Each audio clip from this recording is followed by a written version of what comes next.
Okay, so I'm going to apply a little bit of forethought and planning on this. I want to finish at the top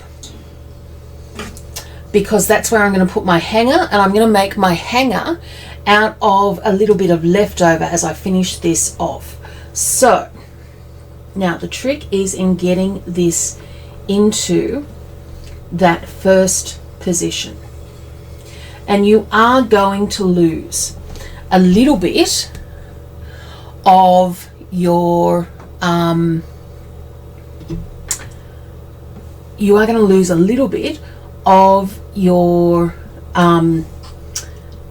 bias tape at the top. Now, stitch width that I'm using is I'm going to use a 3mm stitch length, and I'm going to come right down so that you can see. So here we've got the feed in, and that's actually sitting quite nicely there at the moment. But it's always a little bit of a play around. Now, that looks like it's sitting quite nicely at the back as well. Now, what I've been told is as you go around a curve, the trick is to keep the fabric sitting here at the same point. So we're going to try very, very hard to do that. The other thing that I have done is I've got my presser foot lifts up when you stop the machine feature on. And what that allows me to do is, and for instance, then I can come in here and squeezy that back in to position. Because curves are always going to be difficult.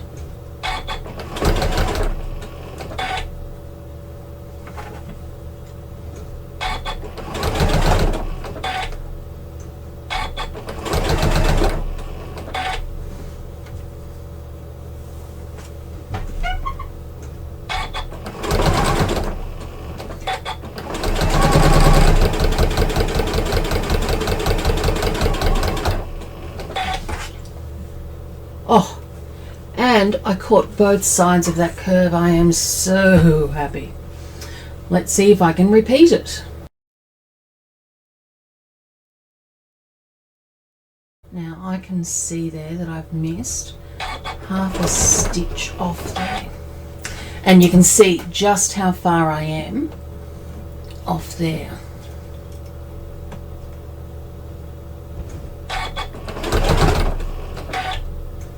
Because as you guys know, I do not claim to be an expert.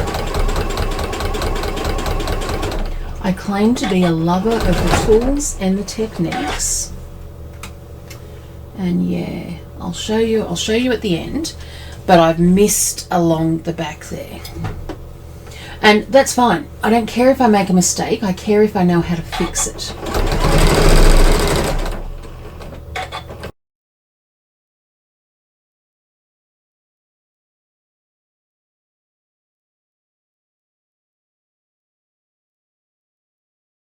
Oh, perfect. Okay, so that means that the changes that I implemented worked. So that is a good thing. Now, we're coming up to our last corner, after which we've got our finish. And so what I want to do here is I actually just want to come through and take off that first stitch. Because what I'm going to do is I'm going to tuck these bits in, and I want to come and overlap a little bit up to here where we started doing it properly and beautifully.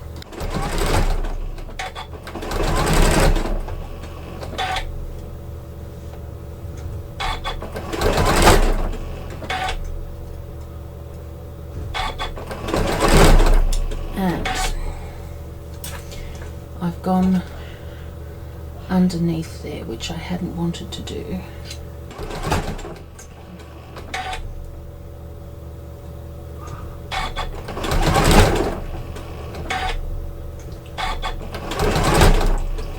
Okay, so you can see that I'm coming up, and I'm just going to stitch until I overlap that. I'm just going to come back and secure that stitch.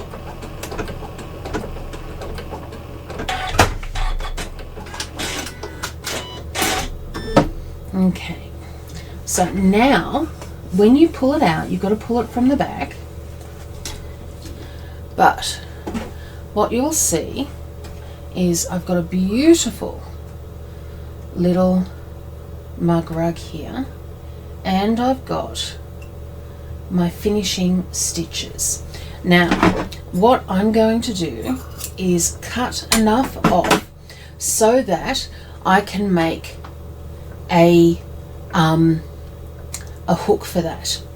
So what I want to do though is show you my work. This was my corner, and remember how I said I lost one stitch there? But I caught them all on that side, so that's pretty darn amazing. This side, much better, but I did just come through there. Now I can either hand stitch that down, or I could do a running stitch around there. My third side is pretty bloody brilliant, and I'm loving that. My fourth side, you guys saw me miss that stitch there, and just 2 or 3 on this side as well. So that is totally up to you then on how you do that. For instance, if it was me, whilst I've got that same thread on there, and whilst my stitch size is the same, I'm going to come through and just edit those stitches up. So for instance, and I'll need to put that cover back on.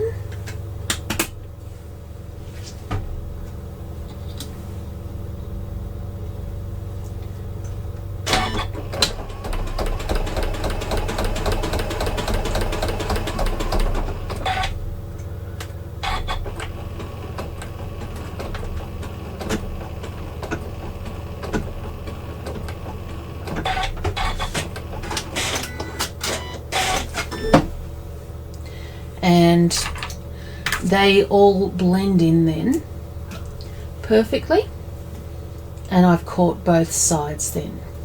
Now for my end, what I'm going to do is grab a couple of quilt clips.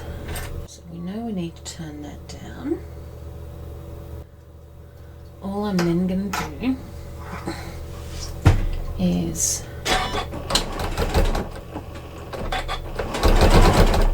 and realistically this is coming through and looking at a set that I saw in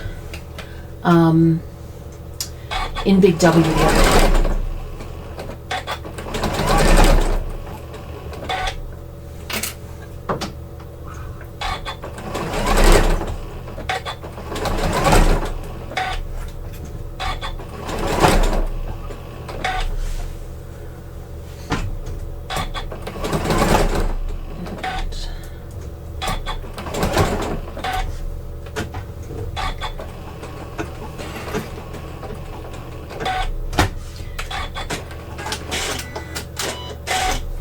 Finish off our corner there,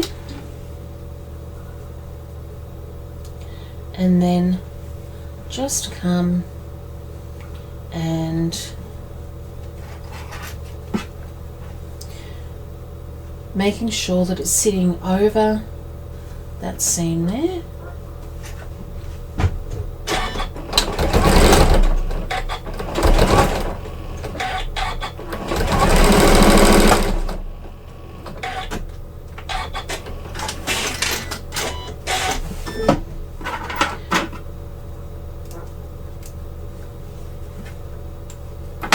And what you have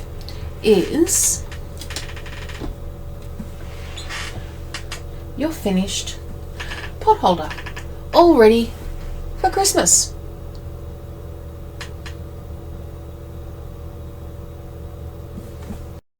And your thang or your owl or anything like that is going to be your absolute best friend.